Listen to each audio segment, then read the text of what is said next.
Brain food, random stimulation for the brain. Welcome to our family vacation, where we jetted away from a cloudy UK summer into the bright sunshine of Torremolinos in sunny Spain. And our first hack takes place even before we set foot on the plane. So what we're going to do here is probably one of the more useful life hacks that you can do, which is making this hoodie into a pillow for travelling or sleeping or anything like that. And it's great, isn't it, Lewis? Yes. Firstly, we're going to fold that up to the armpits, then fold it up again.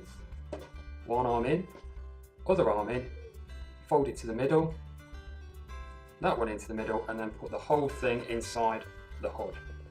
Just put it through. There you go, that's nice and neat. If we turn it over, there, very comfortable pillow, and it doesn't crease this up too much. And yes, while we were busy looking out of the window, struggling to stay awake from the early start, Lewis had already hacked himself a comfy pillow and caught some Z's. Once you've checked in and hung up your clothes, it's time to scope out some of the facilities from the comfort of your balcony before getting totally stuck in. But in between having lots of fun, there will be some quiet time or the need for some additional entertainment. And that's where the pocket catapult comes in, because it's fast, easy fun that fits in your pocket or bag when not in use. To make a mini pocket catapult, all we're going to need is any sort of plastic drinks container, like this old water bottle, and a standard party balloon, and we'll have a look at that in a moment. Next we need to cut off just the top, and all we had on holiday were these small curved nail scissors, but in fairness they actually work quite well. Cut below the angle change just below the bottleneck, and with that done, tidy up anything sharp, and it's time to remove the little plastic ring that sits just under the screw threads. You can actually ease this off with your fingernails, or if it's a little bit tight, get it started with some scissors like me. Either way, keep this safe because we'll be using it again in just a moment. Final preparation is to sand off any potential sharp edges that might damage the balloon when we fit it to the neck in a moment. With that done, pick up your balloon. I got this from a pack of 25 that I bought on the front for roughly €1. Snip the balloon just slightly above the bulbous section that is the main balloon body. We don't need the bit that you blow into. Get your fingers in the opening we just cut, stretch it open, pick up your thready bottle top and stretch it over the part we just cut and sanded smooth. Once it's on and over the plastic lip, we can just spend a few seconds making sure everything sits square and the deepest part of the balloon is in the centre of the catapult. When you're happy, clamp the plastic ring back into place and we're ready for action. And the lid can go back on when not in use, keeping any ammo you might have inside safe from falling out. These little pocket shooters are actually very powerful for their size, and my first plan was to use some small berries and seeds from the local bushes. But as it turned out, even Lewis, my 5-year-old son, could shoot these with considerable power, and when I tried, they shot straight through a piece of paper.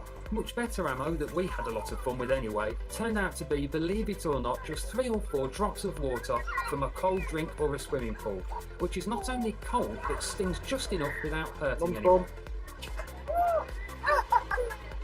And when I take over the controls, just look at the impact I managed to get.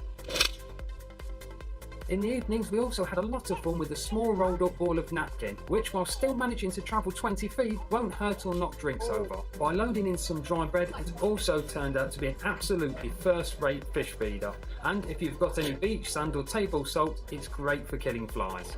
As one last bonus, I found that placing money inside the catapult, securing it in a pocket and going for a swim wasn't a problem, because when you get out of the pool, hey presto, your ice cream fund is still lovely and dry.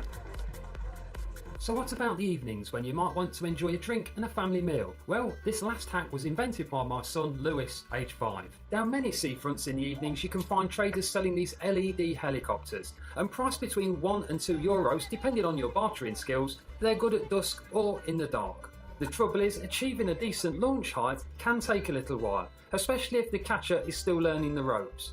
And by the time everyone's managed to have a go, these little helicopters, good though they are, tend to be a bit battered and ready for the bin. This one has a badly ripped wing and no longer flies, but to make a fun miniature lightsaber, all we need to do is remove any traces of the wings, and they simply pull over any tabs with a few twists and turns. Now snap off the stick part that's no longer required, work it backwards and forwards, and then just twist it until it comes off. Lastly, rescue a drinking straw from an old soft drink and we can repurpose this for the blade.